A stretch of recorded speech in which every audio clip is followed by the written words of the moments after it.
Geraldo, our thoughts and prayers are with Hope and the First Lady and the President and anybody else who is suffering with COVID. You know, I think we have to take this on with great humility, Steve. This is devastating news. It's extremely troubling. I was going to make a crack, excuse me, about Brian hitting my mute button, but we got the news about Hope, with whom I was exchanging texts on Tuesday, not verbal communication. That was on Tuesday. Last night we got the news that she had tested positive, and immediately our concerns, Eric and mine, went to the first family, to the President of the United States, who seemed, when he was talking to Sean last night, to be telegraphing that he was extremely concerned. You know, those tests just take 15 minutes, the quick ones. We all got the up-the-nose tests here in Cleveland on Tuesday, but those at the worst were a half hour, 45 minutes, so we had an indication the President already knew that if he was not negative, he would have said so. I see the implications threefold. There's the medical, there's the political, and there's the financial. Medically, we are very, very concerned about the smart guy. As Dr. Oz, the smart Latino. Very appropriately, both overweight, 74 years old, but in good spirits, a lot of energy. We'll see where the disease takes us.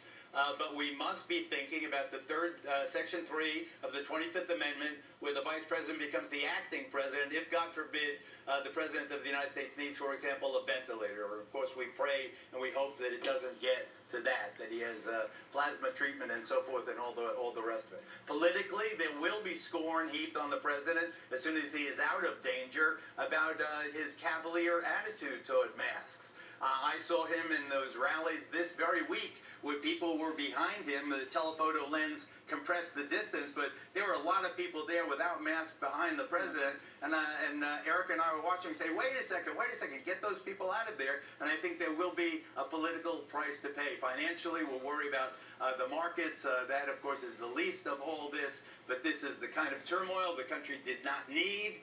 And I think betting on a debate less than 2 weeks from now is a real long shot. Back to you. Yeah, yeah, absolutely. I think the debate would go in the threshold of the quarantine, and if the President is debating making remarks today on camera to say he's okay, I would imagine it would still come together. The other thing to keep in mind too is they got to agree on the rules. If they start changing their debate rules, they made it clear yesterday, the RNC and the President's camp, they're not going to go along with that. It's more of a town hall format. And he's got to get through the covenant first. Of the headline today.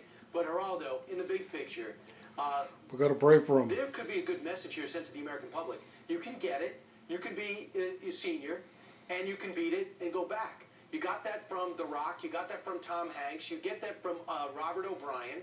This is another thing. The most famous person in the world gets it and beats it. Correct?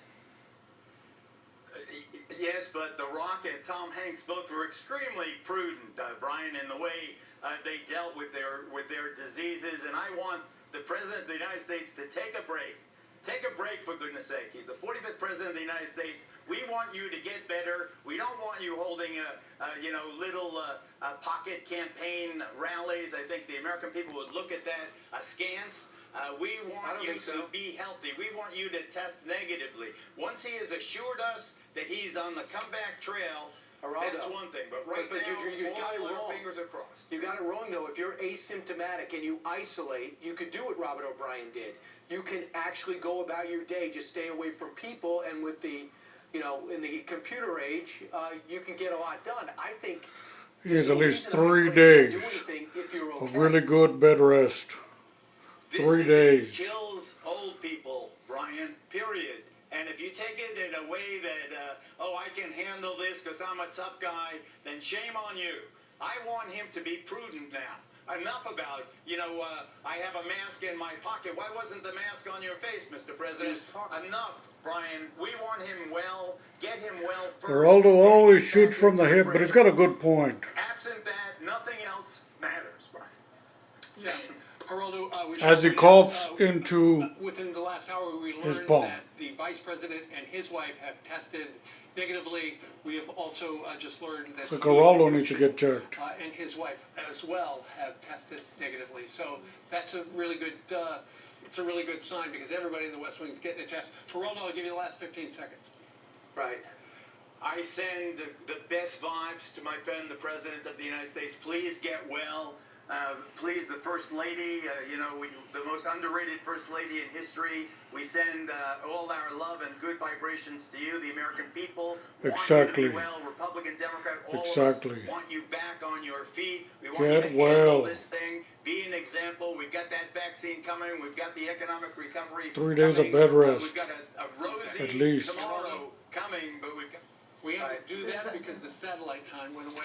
We got to cut off Geraldo once in a while. Too, when you mentioned Steve Mnuchin.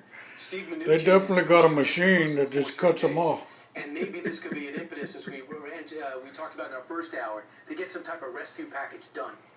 And that would certainly help the economy, and it would certainly help a lot of people. Right. Well, the good news is that he is not sick. Negative, right, especially if he's been around Nancy Pelosi too. We don't want anyone else to have a positive. Pompeo was negative as well, and the Bidens told CNN that they're getting tested sometime today. Karen Pence and Vice President, as you said, Steve, testing negative. Yep, indeed. And we will keep you posted. Also, the September jobs report just released at 8:30 Eastern Time. 661,000 jobs were added last month, beating, actually in the prompter it says beating or missing economists' expectations. Unclear which one that is, but nonetheless, that's the number. Yeah, let's see. I think it's short. Yeah, I think it's short. I think they were hoping for 800. The unemployment rate at 7.9%. So that's good. It drops below 8 for the first time in a long time. So that's the unemployment rate drops down. They're hoping for a few more jobs than that. Stuart Varney, what number were you looking for, and what would your reaction be? What's your reaction to 660,000? That's a low number. That is disappointing. We were hoping for a lot more than that, maybe 800,000. We came in at 661,000 new jobs. Now, this tells you something about the state of the economic recovery. We were hoping for a much bigger number to show that the recovery was much stronger. What we've got is 661,000, less than we were expecting.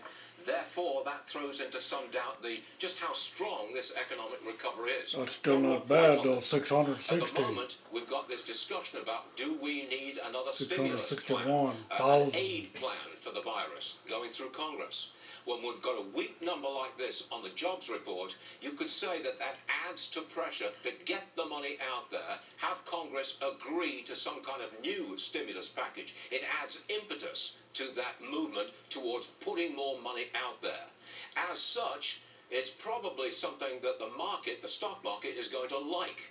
But the overriding factor on the market today is the president's testing positive for the virus. That throws into confusion and more chaos the election process. And we wonder, when will the president get back to work, and what kind of interruption with the government's business will we be seeing because of that positive test? But the good point here is that the unemployment rate has come down to 7.9%. That's a really strong performance because we were above 15% in the middle of the crisis back in the summer. We cut it all the way down to 7.9. That's the good news. The shortfall on the job creation is the bad news. And I notice, right-hand corner of your screen, we're down 360 on the Dow Industrials, and that's pretty much where we were before these numbers were released. Sure, but we should also point out, of course, the circumstances have changed overnight, but, the stock market's been up and down, mainly down over the last 2 weeks because people on Wall Street have been waiting for that deal between Nancy Pelosi and the White House. Yeah, that and election chaos. That's been a big factor in this market performance. Now, you throw in the president's positive test on the virus, that is a negative for the election. We don't know what the president can do in the next couple of weeks to go out and campaign. How fast will he recover? I suspect that the future of Wall Street, the future of your money, depends a lot on the severity of the president's illness, how fast it takes for him to come out of it, and voter reaction to his positive test. Will it